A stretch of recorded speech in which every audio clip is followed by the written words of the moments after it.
I can't believe Okay. this. Oh gosh. Well, if you want to give me the questions again, I can always answer them. That's no problem. Yes, this is what it's all about. It's called laughing. Oh my Yeah, gosh. that's good. So, Well, my friend, Mr. ShadowSaiyan1, tell us about yourself. okay, sure. Yeah, so I am a YouTuber, more so a Dragon Ball YouTuber. I'm mostly known as ShadowSaiyan1. I do a mixture of the Budokai games and Tenkaichi, as well as Xenoverse and even Tekken for that matter. Um, so my thing is, over the years, I always like to make entertaining gameplay for people who are willing to watch. And with that, the people who enjoy my content, I like to see what they would like to see me do next, and then I would just pretty much take it from there. And I've been doing YouTube since 2009, and so you can say that I'm a bit of a veteran when it comes to, I guess, the YouTube space a little bit. But yeah, it's I've just been proud of the work I've been doing, and I'm just happy to be here and just conduct this interview with you. Man, that's pretty amazing stuff. I'm actually gonna start switching it up because now I think I got some better questions in mind now. Actually, gonna try and Sure, keep go it right ahead. fresh. So since you've been, playing Budokai and uploading videos and seeing what other people has got since 2009, what's it like seeing the different players throughout the years and how the game's evolved? It's an amazing feeling actually, because it's like it feels as though you're seeing the next generation, and it's it's I don't know, it's a very unique feeling. Honestly, I never once thought that I would see a lot of people just come forth with like just different combos and different play styles, and just overall just it's not what I it's not what I'm used to seeing, but it's still amazing that to see that these games are still living on and still going strong, and you know other people still picking up the game like many years after it's been released. So it's awesome. It is pretty crazy when I interact with some of the newer players and I find out that some of them are like still like in their teen years. It's like whoa! It's like whoa! Slow down there, Yeah, buddy. Like weren't you yeah, it like playing makes Candy Crush yesterday? yeah, in a way, it does kind of make you feel. It makes one feel a bit old at this point, because I mean, especially for those of us who've been playing, like since the days that the games were like hot off the shelf. Mm-hmm.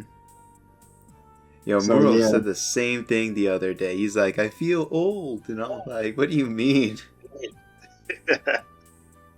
yeah, because well, we've all been around the block for some time, so I can understand why you would say that. Honestly, you know, he, but one thing's for sure though, Moro, he's a solid vet, and you can't beat him easily. That's for sure.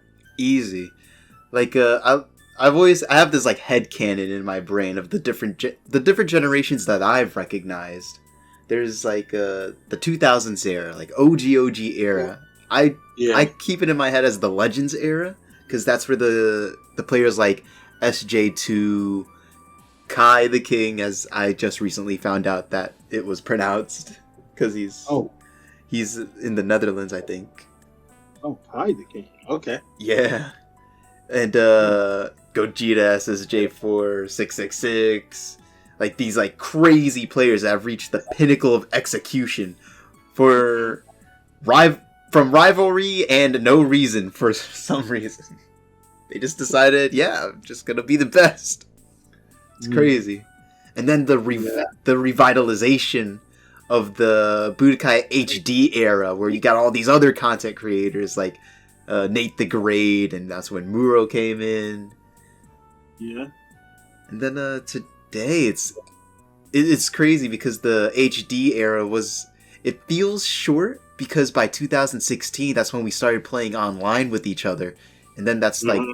the online era, which is like crazy off the wall now. Mm-hmm. Most definitely. Yeah, like honestly, I never even saw myself like actually playing Budokai Online because I've been so used to the offline environment, basically, fighting against the AI for so long. Mm-hmm. But I'm glad that I actually started branching out into it though because it's helping me learn a lot more. It's helping me develop more as a player, especially when I played against you that day. Last weekend. Um, it showed that I still have I still have a lot to learn about the game. Honestly, I know a good deal of the game, but it's like when you're playing against other players who know how to cancel as well, you start to pick up on other things. Mm-hmm. The subtle details that make it so potent in somebody else's game plan. Absolutely. And it helps one change it. It helps one think about their play style and makes you want to consider like changing things up. Yeah, like there's this one guy. I think I already told you about him, Tilgorn. He's a French player, the one that I had a 4-frame connection with. This man came out of nowhere. Nowhere. Like, none of us have seen this person. He's like saying all this stuff about what he thinks is good and PvP wise. And then eventually we get this guy online and he's smacking everyone up. He like almost overnight becomes the greatest player in terms of PvP in the world. And he's like, yeah, it's like, we got some really good strategies here. But this guy was over in France the whole time, playing with local players like his friends and his brother, just getting crazy good. And he brought so much new things to the table. Kid Buu now went from like low mid-tier or mid-tier at best to a somewhat decent high mid-tier or low high tier. It's crazy. And you said he played with a friend and his brother? Yeah, he was playing with friends and his brother. He hosted small quote-unquote locals at his house with all these people. Yeah, that's awesome. So I used to have moments like that as well, but majority of my friends, if not all of them, didn't know a thing about canceling, so I was the only one.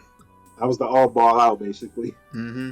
I understand. So the competition wasn't really there, but it's cool. It's good that you can it's good that we can actually play against players like him though. It helps us become that much better. Yeah. It's like it feels great. When I went to Double Impact, the new Shin Budokai patch that came out with Neo designs, I was worried that my execution wasn't gonna be up to snuff because I don't play Shin Budokai like that. I haven't seasoned myself with its mechanics and how the game works. And Neo, he's got cancels for days. That man, he touches a controller and it's like, whoa, that's a piece of art. And yeah, like but I go up against him and our matches were actually really even. And I think it's because he's got the execution side. I have the PvP experience side because I keep throwing myself at these players, trying to play with as many friends as possible. Yeah, I see. Yeah, it's no wonder you're so good, man. And I'm honestly going to take a page from you and start investing myself into playing more with you guys because I need to get that level of experience back again. Because it's been years since I actually took the game since I took the game seriously, and I'm very rusty in terms of remembering combos and whatnot. So I believe that if I do play with you guys again, I could definitely get that experience and then some. Every day, man. Every day there's somebody willing to play. I'm convinced at this point. Just jump into chill chat and there's gonna be like 5 people by the end of the night. Every time. That's cool. And I know that I also, because I'm not sure if you know this, but Budokai 1 is my favorite Budokai game, actually. And I was wondering, is there anyone there who actually likes to play the Budokai, like the early Budokai games? Oh yes, definitely. There's this one guy, G4563, three something. I call him GG because he's got too much numbers in his name. Oh wait, actually I see it right in front of me. G45635G. That guy loves Budokai too. It's crazy. Oh, okay, that's what's up. That's what's up. And Yeah. I think I did see some of his matches with. I think he played Neo in Budokai 2, and he's really good. I'll say that. Yo, that guy is crazy, man. Like, him and this other guy, Hippo, like, they touch you once in Budokai 2, you're taking an ultimate. Every single time. It's depressing. Yeah, I've actually seen Hippo's videos. I've seen his video some years ago about, like, you know, it was combos in the ultimates, combos in the ultimates. I was like, wow. This is like the meta of the game, I see. Yeah, that guy is cheat AF. He loves it. I swear. I'm convinced he looks for broken games just to fuck around. It's so funny. It's cool though. Just if anything, like when it comes to playing against him, I see that like you just don't take anything for granted. If you want to beat him, you gotta really capitalize and dish out the most damage you can. That's for sure. Mm-hmm. It does win games. Oh, Budokai 2 unrelenting. But I'm pretty sure that him and Gigi would also be open to playing Budokai 1 as well. I'm probably even open to playing Budokai 1. I think those games are mad fun. Okay. Yeah, okay. Yeah, that'll be awesome, man. You'd be in my environment right there. Yeah? Okay, I'll do my best. I know exactly what to do. Pick Goku. Yeah, you can never go wrong with Goku. The golden child. What's crazy? Yep. I just told the new guy that I was watching on stream today that the meme is like everyone has a Goku. Pretty much. Like, I mean, Goku's like that staple character that anyone can just pick up and use, honestly. Mm-hmm. No matter the game. Forward PK, yeah. KKKK. The classic. Yep. Seen kingdoms fall. Families torn apart at the hands of Goku's easy cancels. Yep. Honestly, yeah, like I know for me, like, so I started out being a Goku player as well when I first started playing the Budokai games. But then eventually got to a point where I was like, okay, what's next? I kind of got tired of Goku. And then just seeing everyone else actually use him, it made me lose interest. And so I took a lot more interest in like Kid Gohan, Teen Gohan, and, you know, just other characters that people don't use too much. Mm-hmm. Boy, I know. I understand. Yeah, because like respect to you for using Oob though, because I don't see anybody use Oob.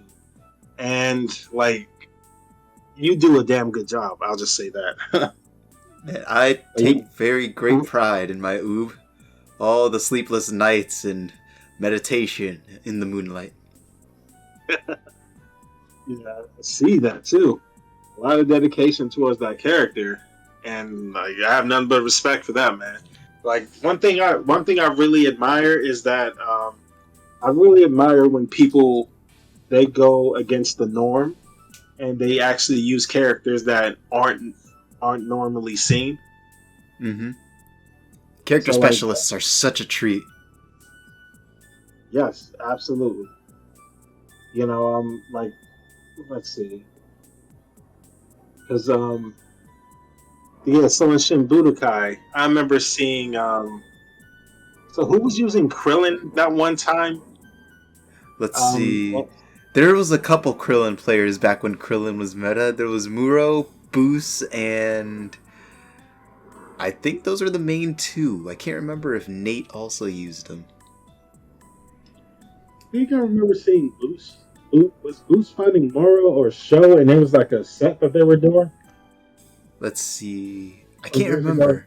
There was a couple prominent sets that have the infamous Krillin usage. There was Boos was definitely the originator. He was the one that really brought the character into the limelight. Muro adopted him, realizing that he beat Cell, and I'm pretty sure with all the sets that's already happened since then, I'm pretty sure there's a decent chance that a couple people could have been the Krillin, but I would expect that it'd be either Boos or Muro. One of those two. Yeah, I believe it was Boost. Like, I mean, from what I've seen, I remember watching.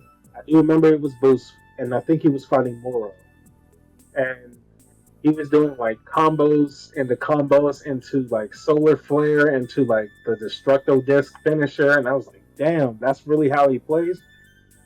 Yeah, it's brutal. That guy, bro.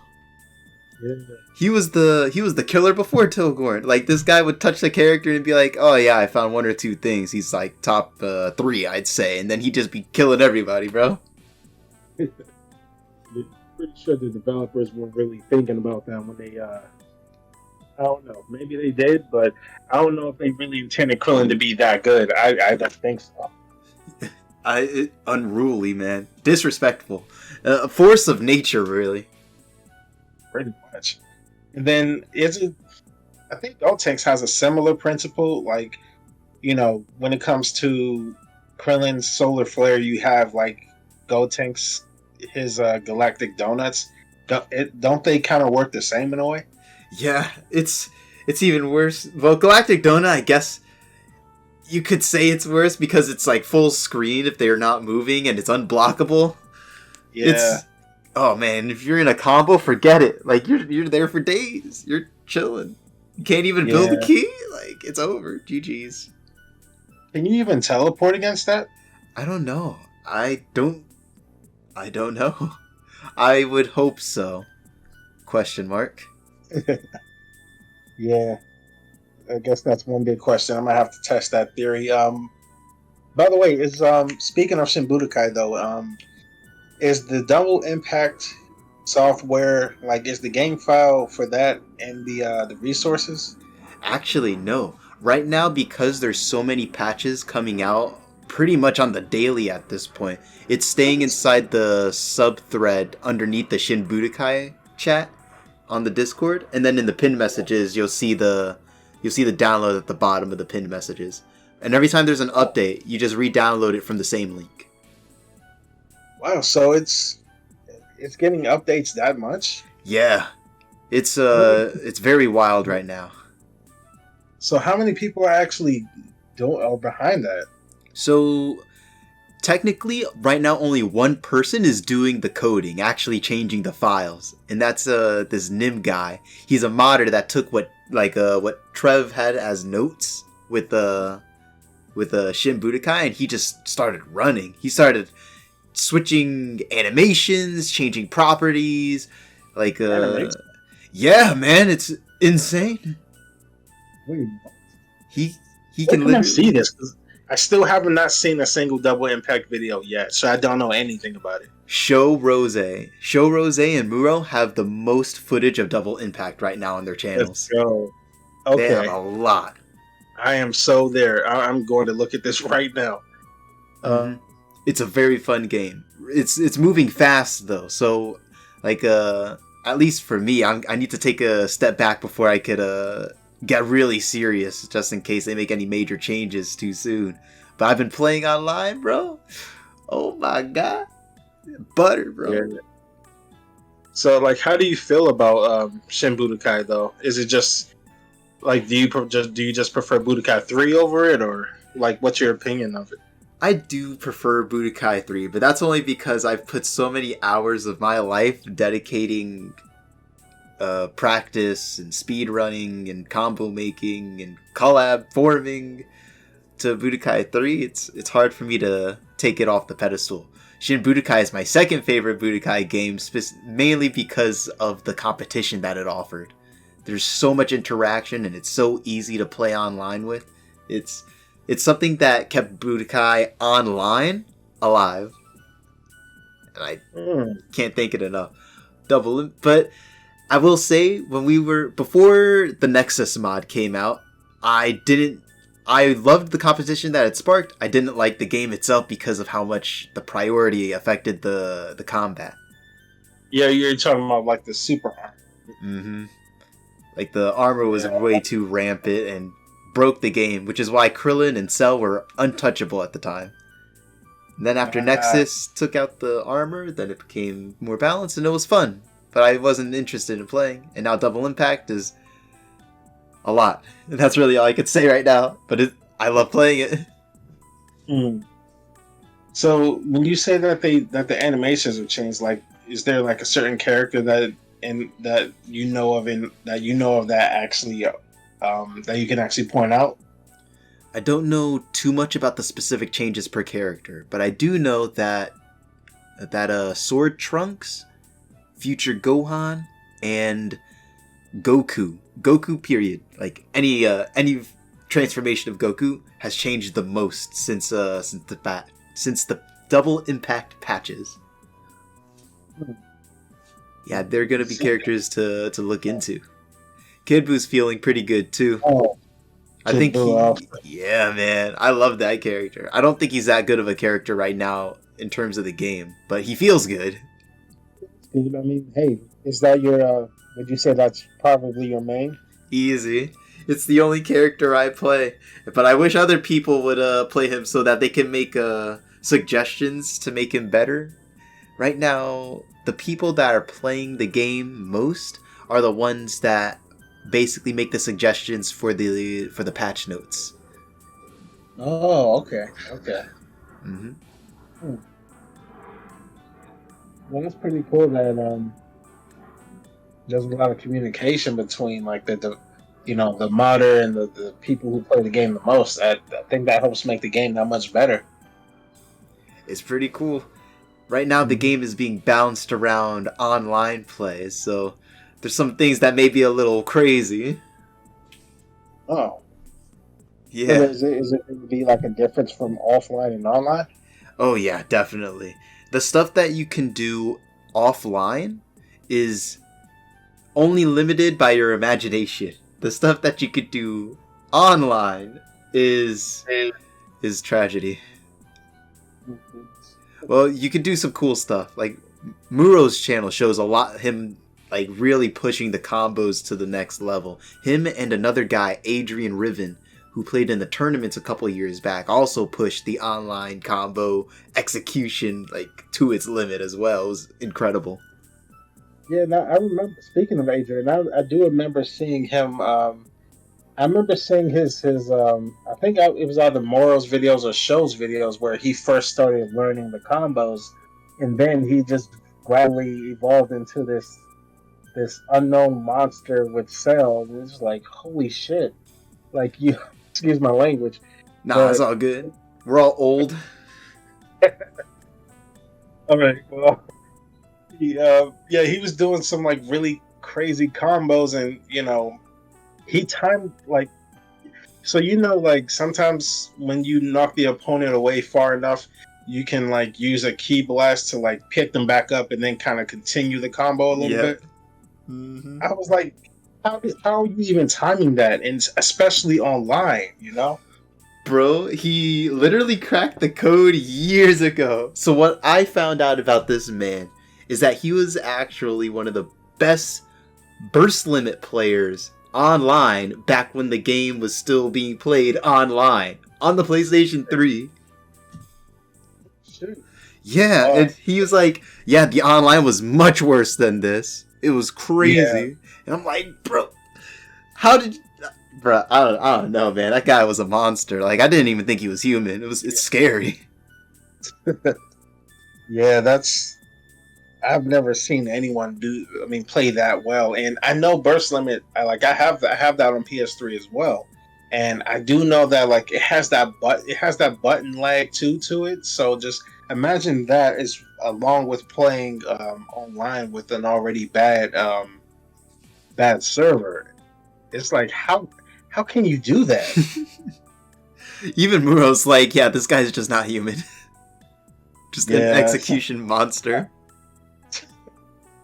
After that, or he's like some kind of super prodigy or something. Incredible. If we talked with, I don't know, maybe someday I'd be able to do an interview with him relative to burst limit and stuff like that. But that would be, yeah, I know, I would love to. But I'm pretty sure if I asked him about it, he'd probably be like, oh no, it was just a practice. But there's something about these people that are able to do something like that so seamlessly that makes them special relative to most of the other players. And I'm trying to tap into that. but they're not even aware of it most of the time. Yeah. I think maybe it is some sort of alien DNA or something. I don't know. Yeah, it has to be. I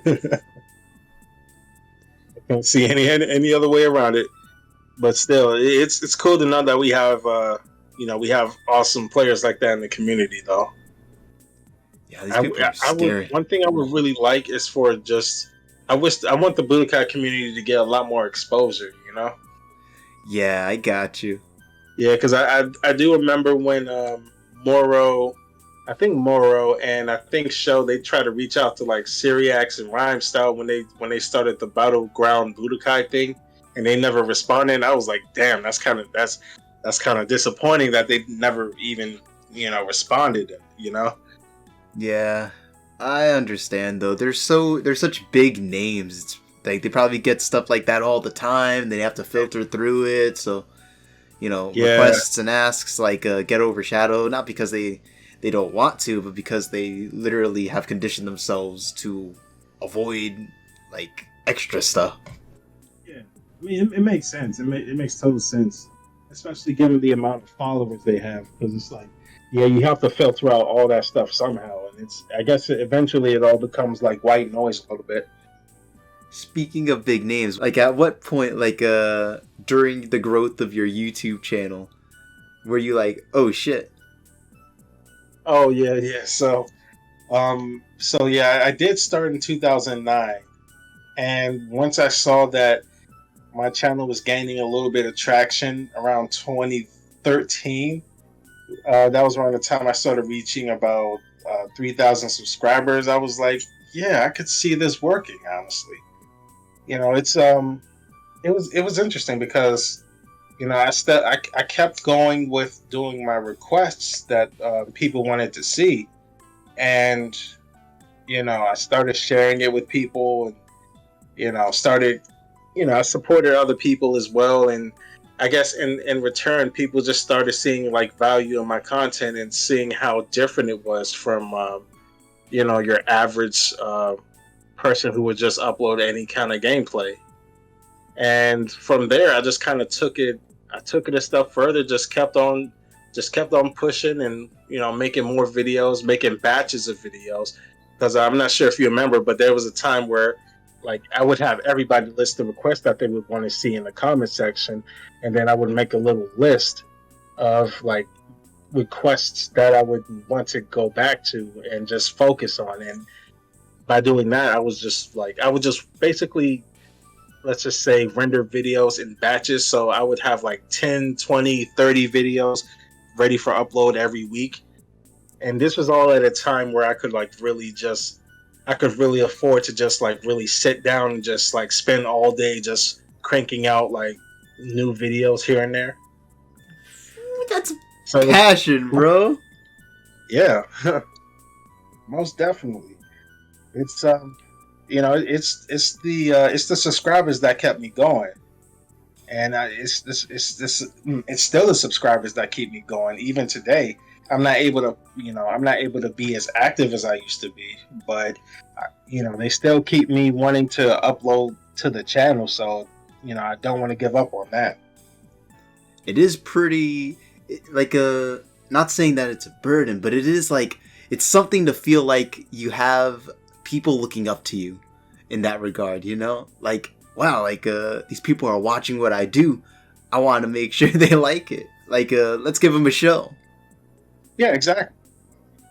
And the thing is, I've talked about this with my partner Yugi. She's a partner to the channel as well. I don't know what I would do without her. But so yeah, it's always been the people that subscribe to me that always kept me going. And actually, I have to actually stop and just actually mention my partner Yugi2167 as well, because she's been a long time supporter of my channel as well. And honestly, I would say like she was one of my biggest fans on the channel, and she ended up becoming one of my best friends and eventually my partner with the channel. So like she's the one who actually so like when you see the intros and the outros, and even the thumbnails for that matter. Most of the thumbnails, um, that's all by her.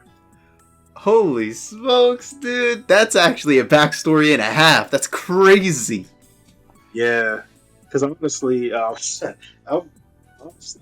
I thought like I was my own biggest fan when it came to my own content, but when I first met Yugi, she was a huge fan of my content.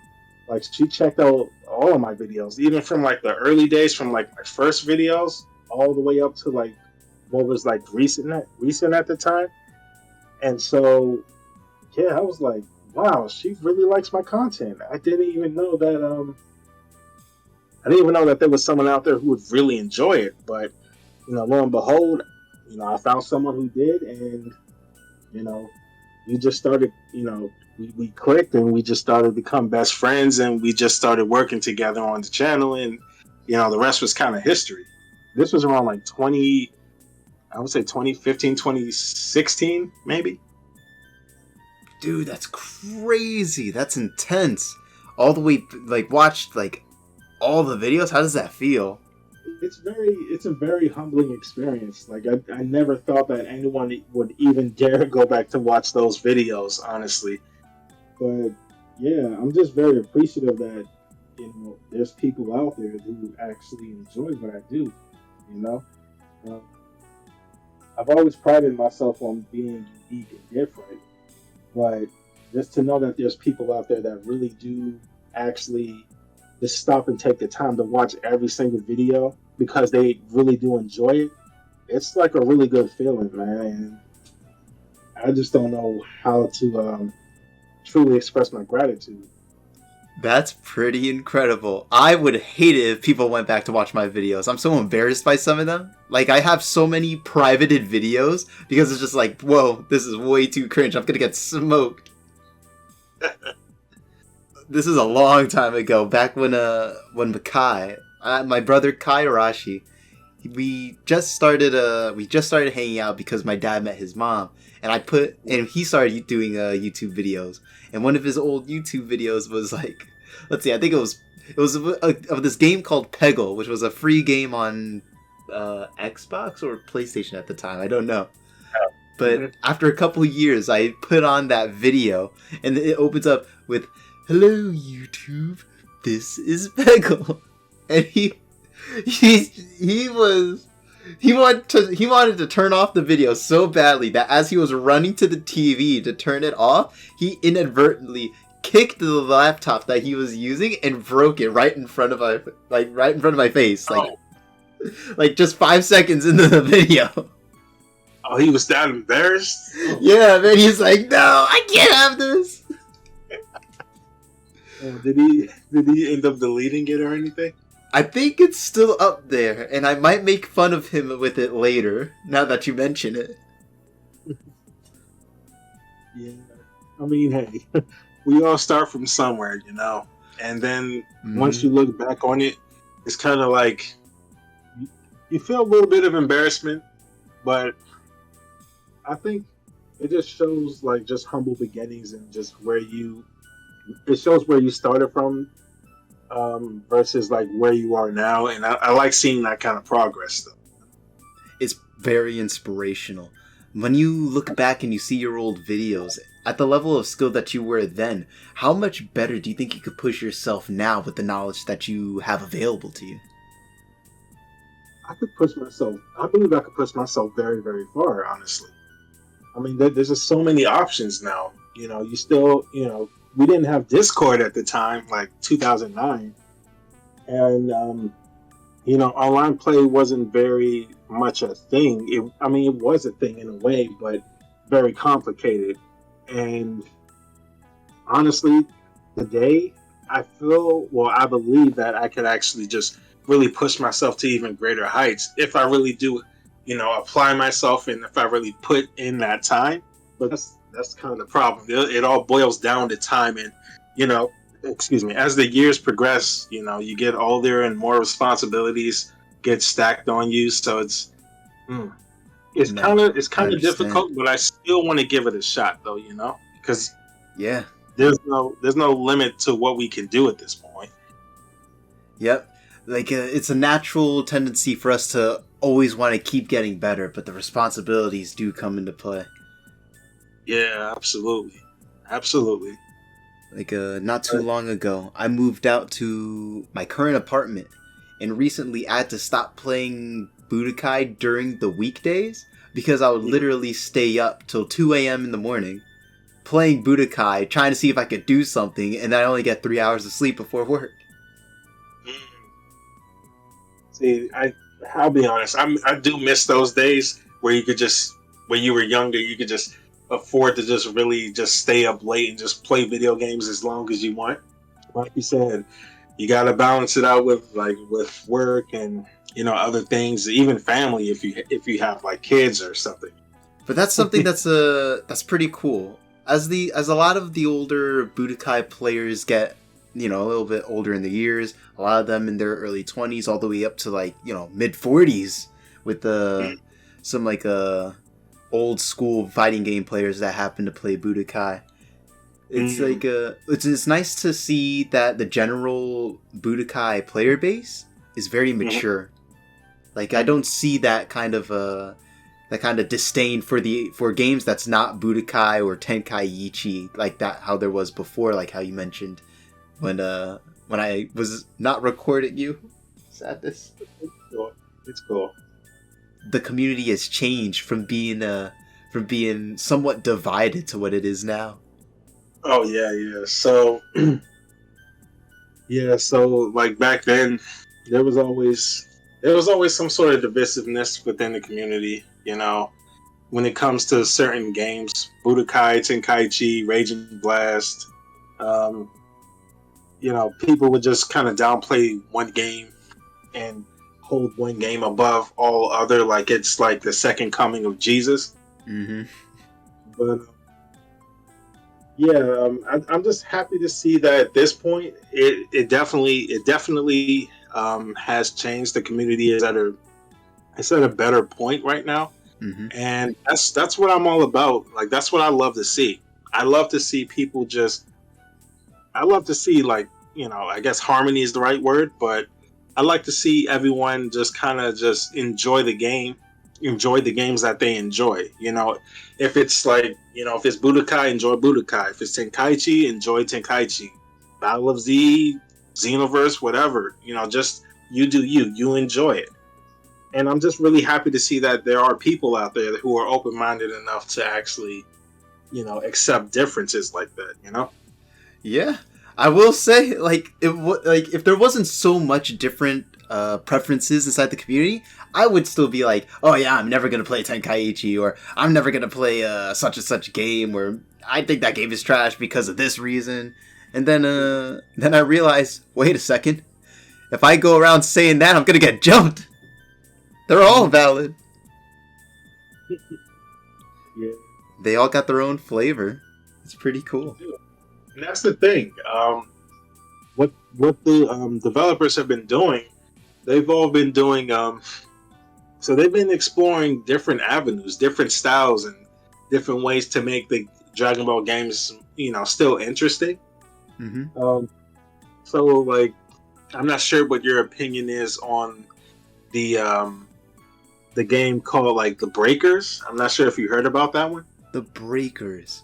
I don't think so. No. Okay, so it's basically like it's basically like Dead by Daylight, but with Dragon Ball. Mm-hmm. I'm not sure if you're familiar with Dead by Daylight, but it's basically a game. I do know this. Yeah, it's a recent game, right? Yeah, it's very recent. There hasn't been any news about it in a couple of months, but it's still a work in progress. And from what I see, it actually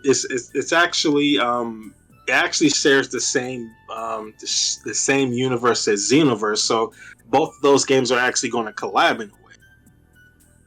Man. So it's like, I think it's going to be pretty cool. I mean, it's not your traditional fighter, which some people have a problem with, but I think it's good to be open-minded. Just give it a chance, and just if you like it, that's going to be cool. If you don't, that's also cool. But I still give them points for trying to do something new and thinking outside the box.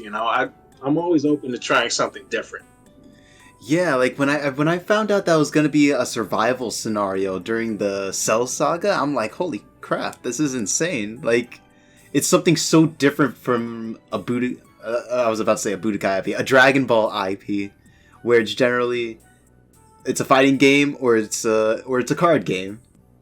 And see, what I like about the Breakers, at least the concept so far, is that it puts you in the shoes of like an average Earthling, you know, and you don't ever get that kind of experience, and it is kind of interesting because you'll get to see exactly how powerless you really are against like super powered, like, you know, OP androids and aliens. That's basically what Dragon Ball is about for the most part. God, man, it probably sucks so bad to live inside that universe. Like you got like, oh, these people are fighting again. There goes the city.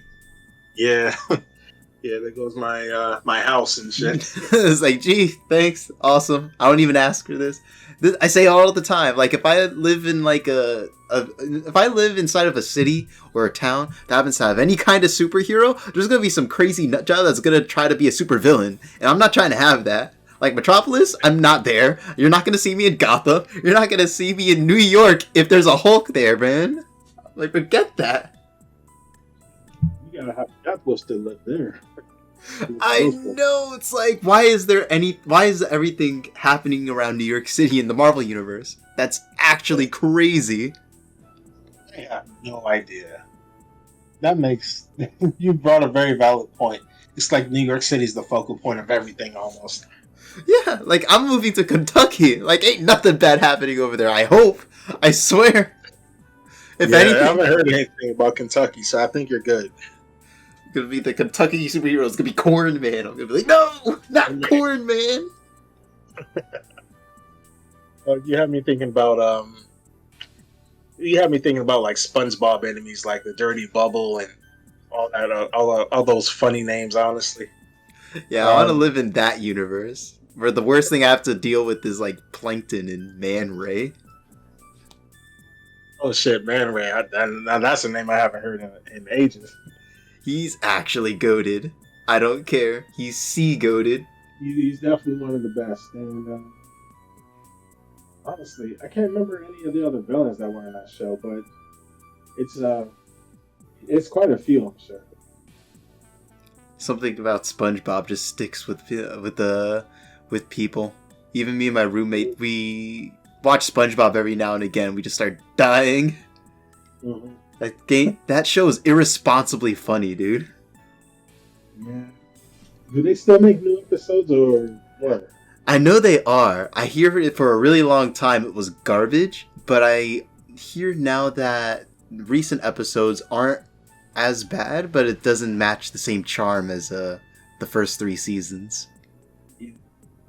It's honestly, like, I feel that since like the creator, like, I think he died some years ago. It's like I feel like the essence isn't going to really be there anymore. You know? Mm-hmm. Such a shame, man. It's like actually, I'm gonna try and relate this back to Budokai.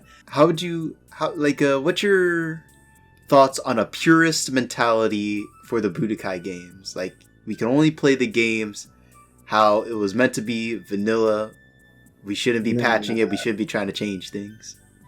Nah, I'm not really for that, because there's like as I'm sure you know that there's many people that discover new things that really aren't I guess that really is kind of outside of the norm. Mm-hmm. And I'm actually cool with that, honestly, because it's like it's showing a lot more creativity, a lot more variety than what we actually thought was possible. So I'm all for it. Like, I'm all for new things, new concepts, new ideas. Like, if anything, it helps us learn more and be a better player. If anything, nice. That's what's up. It's all about growth and experimentation. Absolutely. Yeah, I mentioned this in the Discord a couple times, but I was talking with this player Show Rose, and I was relating old, like a Legends era Budokai players versus today's online era players. Executionally, I feel like they have us beat. Like no one is gonna come close to the kind of combos that came from those players playing back in the day. But it's hard for me to see those players beating today's players in an online PvP setting. The focus of the community has really changed a lot, I guess is what I'm trying to say. So you're saying that the focus is more like the focus these days is more on online PvP. Is that what you're getting at right there? Yeah, like I'm not seeing as much. Obviously, there's still like crazy combo monsters these days, but a lot of players are focusing on playing against each other rather than trying to push the game's combos as far as what we've seen before. Oh, yeah. There's no will to like really dive in and explore like it used to be. It's just about going head to head with people. Yeah, I guess that's kind of the current state of a lot of modern games these days. It's like it's not so much about finding what you can do too much. It's about mainly just fighting against other players for the most part. Mm-hmm. But for a lot of us, we ended up not playing with very much people, coincidentally, now that I think about it. What do you think kept the game so much fun for so long for a lot of people before we ended up getting online play? Um, Honestly, I do believe that it's just the content that people still made. Um, and then there's still nostalgia that people have for the games. There's just some things that you just can't really, I guess, let go of or forget. Mm-hmm. And then there's also like passing of the torch to the next generation, all that. There's probably people that that tell other people about how good these games were, and it inspired other people to give it a try, and they ended up becoming fans. I think it could be like it's like a chain of events, basically. Mm-hmm. Yeah. Mm-hmm. So yeah, I think if anything, it's just more so just. I think it's just it being passed down a lot to other people, and word of mouth, or just It is like a videos domino effect, huh? Yeah, domino effect. Yeah. So yeah, I think that's, in my opinion, I think that's more so what it is. Passing down the torch to the next generation. Oh, Keeping the games alive. Okay, yes. So yeah, I do believe that. I do believe that when it comes to me, when it comes to the channel that we have, I believe that does play a part, actually, because I have videos from like 6-7 years ago when I did like the OG Budokai 3, and it still gets comments, and it still gets comments and likes, and people actually still watch these videos. Like even videos from like 7-8 years ago, people still watch. And even it's even from like it even gets to the point where it's from even from kids, honestly. And like they end up asking me questions about like the basic questions about like how to charge key, and like I remember my brother playing this game, and it's awesome seeing people say things like that, because in a way it's like I am doing my part in helping people recognize how good these games still are, Mm-hmm. and then you just eventually kind of help in a way pass it down to other people, and then you can kind of keep that trend going. And I would like to think, well, I would hope that my videos would stay on YouTube forever for everybody to actually enjoy. But yeah, I just believe that I just want everybody to enjoy it. That's all. I know I've enjoyed it. I'll keep enjoying it. We'll all keep enjoying it. I'm gonna make sure they have no choice but to enjoy it.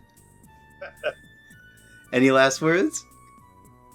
Well, I really do appreciate the time that you that you've given me to actually conduct this interview with you.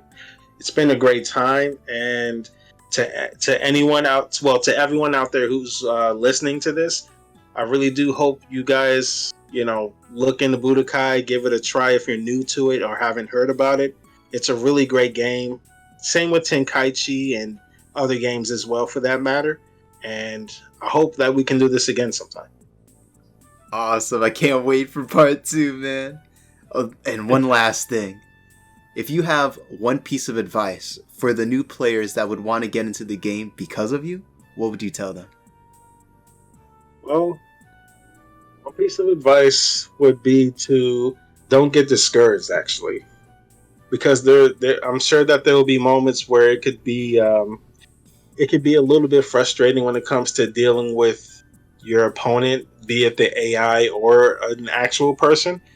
But just don't give up. It's all about learning from your experiences and losing your matches. You'll learn a lot from it, actually. It makes you that much better of a player. I know it did that for me. So just keep pushing forward, Yeah, you're not going to get it overnight, and, some things just take time. So, just keep pushing, and if you need any help, you can always ask me or Toa or anyone over at the Budokai Discord, and we can always help you out. Anyone. We love teaching here. Mm-hmm. Yeah. That's about it, though. I just want people to not get discouraged and, just also realize that it's okay to it's okay to be defensive sometimes. It's, don't worry about being aggressive, and sometimes it's good to... Sometimes they say a good offense is a good defense. So just keep that in mind while you're going through your fights. Some of the suggestions I have.